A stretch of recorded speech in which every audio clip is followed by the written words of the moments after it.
2 Chroniques, chapitre 22. Les habitants de Jérusalem firent régner à sa place Akazia, son plus jeune fils, car la troupe venue au camp avec les Arabes avait tué tous les plus âgés. Ainsi régna Akazia, fils de Joram, roi de Juda. Akazia avait 42 ans lorsqu'il devint roi, et il régna 1 an à Jérusalem. Sa mère s'appelait Athalie, fille d'Omri. Il marcha dans les voies de la maison d'Akab, car sa mère lui donnait des conseils impies. Il fit ce qui est mal aux yeux de l'Éternel, comme la maison d'Akab, où il eut, après la mort de son père, des conseillers pour sa perte. Entraîné par leurs conseils, il alla avec Joram, fils d'Akab, roi d'Israël, à la guerre contre Hazaël, roi de Syrie, à Ramoth en Galaad, et les Syriens blessèrent Joram.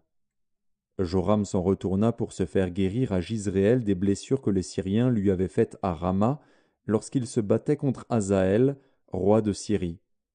Azaria, fils de Joram, roi de Juda, descendit pour voir Joram, fils d'Akab, à Jizréel, parce qu'il était malade. Par la volonté de Dieu, ce fut pour sa ruine qu'Akazia se rendit auprès de Joram.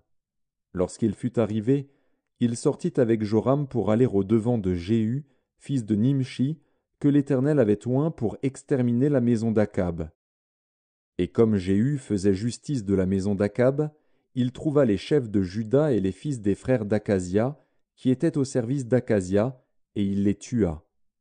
Il chercha Akazia, et on le saisit dans Samarie, où il s'était caché. On l'amena auprès de Jéhu, et on le fit mourir. Puis ils l'enterrèrent, car ils disaient « C'est le fils de Josaphat, qui cherchait l'Éternel de tout son cœur. » Et il ne resta personne de la maison d'Akazia qui fût en état de régner. Athalie, mère d'Akazia, voyant que son fils était mort, se leva et fit périr toute la race royale de la maison de Juda. Mais Joshabéat, fille du roi, prit Joas, fils d'Akazia, et l'enleva du milieu des fils du roi, quand on les fit mourir. Elle le mit avec sa nourrice dans la chambre d'Élie.